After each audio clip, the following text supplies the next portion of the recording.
Bismillah. Assalamualaikum warahmatullahi wabarakatuh.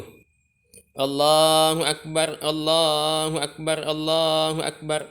Allahu akbar, Allahu akbar, Allahu akbar. Allahu akbar, Allahu akbar, Allahu akbar. Allahu akbar kabira walhamdulillahi katsira wa subhanallahi bukratan wa asila. La ilaha illallah wa la na'budu illa iyyahu mukhlishina lahuddin walau karihal kafirun. La ilaha illallah wahdah sadaqa wa'dah wa nasara 'abdahu wa a'azza judahu wa hazamal ahzaba wahdah. La ilaha illallah wallahu akbar. Allahu akbar walillahil hamd. Alhamdulillahilladzi allafa baina qulubina فأصبحنا بنعمته إخوانا. الحمد لله الذي أرسل رسوله بالهدى ودين الحق ليظهره على الدين كله ولو كره المشركون. أشهد أن لا إله إلا الله وحده لا شريك له وأشهد أن محمدا عبده ورسوله. اللهم صل وسلم على سيدنا محمد وعلى آله وأصحابه وأنصاره وجنوده ومن تبعهم بإحسان إلى يوم الدين. أما بعد فيا أيها الناس اتقوا الله وأطيعوه لعلكم تفلحون.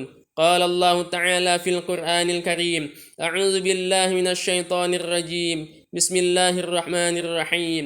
يا أيها الذين آمنوا اتقوا الله حق تقاته ولا تموتن إلا وأنتم مسلمون. وقال أيضا: أعوذ بالله من الشيطان الرجيم. بسم الله الرحمن الرحيم. إنا أعطيناك الكوثر فصل لربك وانحر إن شانئك هو الأبتر. Hadirin wal hadirat jamaah salat Idul Adha rahimakumullah. Di pagi yang sakral dan khidmat ini teriring gema takbir, tahmid, tahlil dan tasbih yang berkumandang sepanjang malam hingga pagi hari ini. Semoga bisa menggugah dan membangkitkan semangat dalam menjalankan perintah Allah dan meninggalkan semua larangan-larangannya. Apabila kita ingin berbahagia, beruntung dan selamat di dunia maupun akhirat, marilah kita tingkatkan ketakwaan dan keimanan kepada Allah Subhanahu wa taala. Adapun judul khutbah Idul Adha kita adalah keutamaan dan kaifiyah ibadah kurban. Allahu akbar, Allahu akbar, Allahu akbar walillahil hamd. Dalam perkara takwa ataupun ketaatan kepada Allah, Nabi Ibrahimlah yang sangat pantas untuk dijadikan suri tauladan bagi kita semua. Karena Nabi Ibrahim mendapat cobaan atau ujian dari Allah sangat banyak dan beragam. Meskipun terasa amat berat dirasakan, namun segala macam perintahnya dilaksanakan dengan ikhlas dan sempurna tanpa cacat sedikit pun. Seperti disebutkan di dalam Al-Quran, surah Al-Baqarah ayat 124. A'udzu billahi minasyaitonir rajim. Bismillahirrahmanirrahim. Wa idz ibtala Ibrahim rabbuhu bikalimatin fatammahun. Artinya, dan ingatlah ketika Ibrahim diuji Tuhannya dengan beberapa kalimat, perintah dan larangan, lalu Ibrahim menunaikannya dengan sempurna.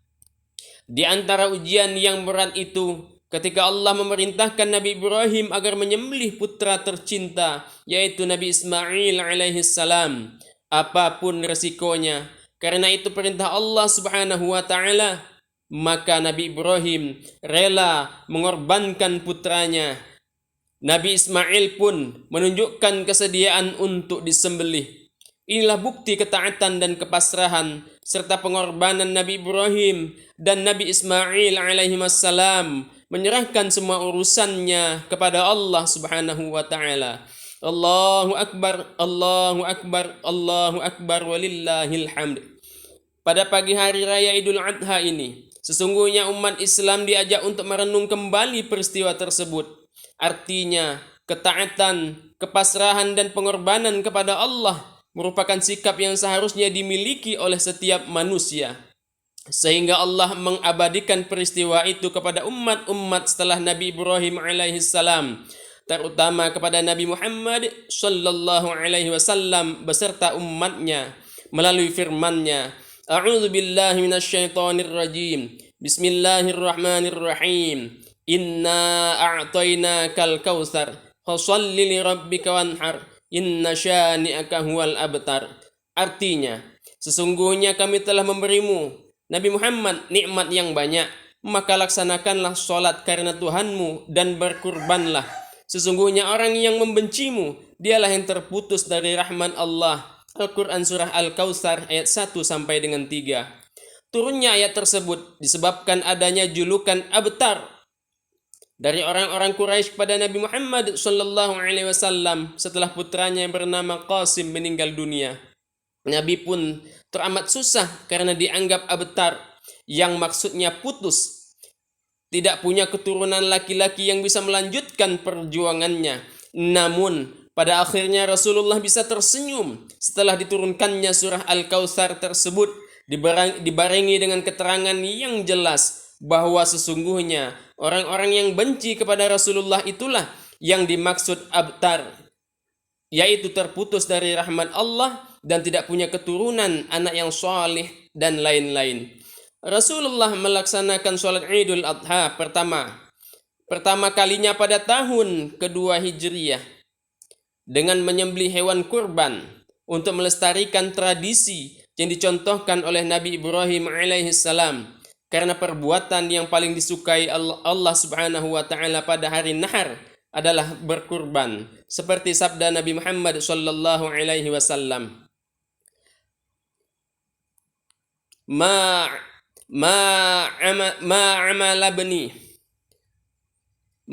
amala bnu Adam yauman nahri amalan ahabba ilallahi ta'ala min iraqatid dam. Al-hadits rahul Hakim wa Ibnu Majah wa Tirmidzi. Artinya, tidak ada perbuatan manusia pada hari nahar atau pada tanggal 10 Dzulhijjah dan hari-hari tasyrik yang paling dicintai Allah Subhanahu wa taala daripada mengalirkan darah menyembelih hewan kurban. Adapun keutamaan menyembelih hewan kurban, Rasulullah telah menjanjikan bahwa keutamaan menyembelih hewan kurban ialah bikulli sya'ratin hasanatan, bahwa setiap helai bulu binatang kurban yang disembelih akan mendapatkan satu pahala kebaikan. Kemudian di dalam hadis Nabi yang lain, Nabi bersabda, "Man dhaha tayyibatan biha nafsahu muhtasiban ajraha 'ala Allah kanat lahu hijaban minan nar." Artinya, barang siapa yang menyembelih kurban dengan baik dan rela hatinya mengharap pahala dari Allah, maka kurbannya akan menjadi penutup baginya dari api neraka. Hadis riwayat Imam Tabrani di dalam kitabnya Mu'jamul Kabir.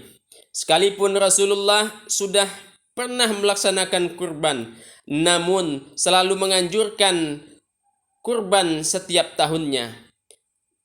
Ya ayyuhan nas, ala kulli ahli baitin fi kulli amin udhiyatun. Rawahu Ahmad wa Ibnu Majah wa Tirmidzi. Artinya, wahai sekalian manusia, upayakanlah bagi setiap rumah dalam setiap tahun ada yang berkurban. Allahu Akbar, Allahu Akbar, Allahu Akbar, walillahil hamd. Karena kurban merupakan ibadah sosial yang sangat mulia, maka hendaklah diperhatikan kaifiyah atau tata cara ibadah kurban dengan benar dan teliti. Misalnya, pada saat menyembelih hewan kurban, ia berkata dengan kalimat, hewan ini insyaallah untuk kurban, maka hal tersebut dihukumi kurban sunnah. Namun apabila ia berkata hewan ini untuk kurban, maka dihukumi kurban wajib sama dengan nazar. Yang kedua, hewan kurban harus benar-benar sehat dan sempurna, maka tidak sah apabila hewan kurban itu buta, pincang, sakit parah dan sangat kurus. Ketiga, waktu pelaksanaan penyembelihan hewan kurban dimulai sejak selesainya sholat Id sampai hari tasyrik yang terakhir, yakni tanggal 13 Dzulhijjah, dan hindarilah menyembelih pada malam hari karena makruh. 4.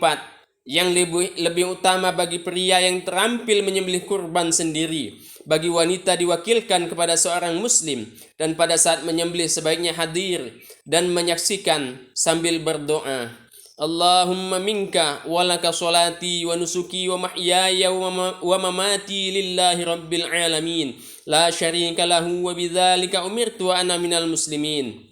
Sedangkan yang menyembelih menghadapkan hewan kurban ke arah kiblat sambil berdoa, sebagai yang dicontohkan oleh Rasulullah sallallahu alaihi wasallam.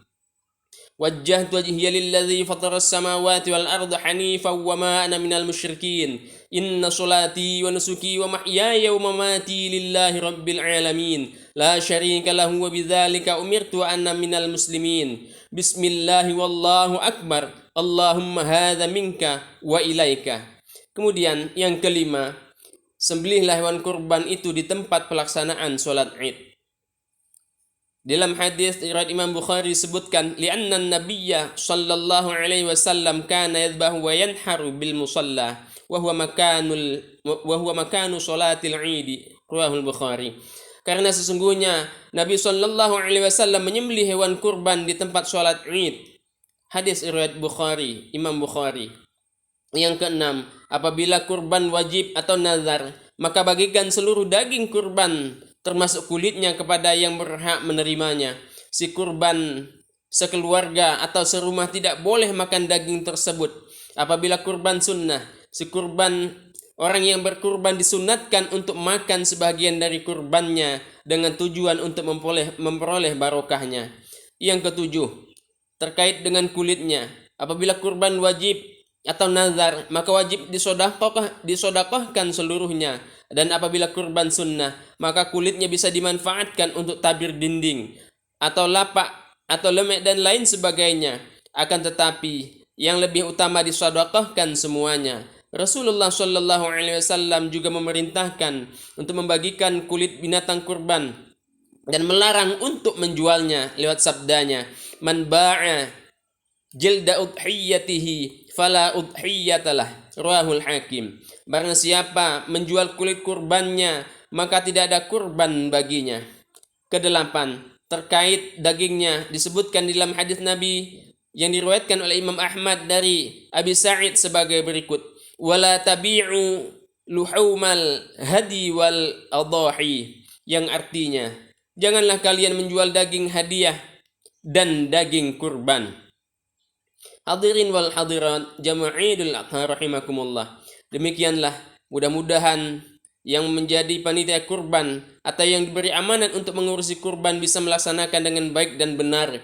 Begitu juga bagi peserta kurban, semoga ikhlas hanya mencari ridha Allah Subhanahu wa taala, mendapat balasan rizki yang lebih banyak lagi berkah, anak yang solih dan solihah, terhindar dari bala dan musibah, sehingga meningkatkan iman dan ketakwaannya kepada Allah Subhanahu wa taala. Amin ya rabbal alamin.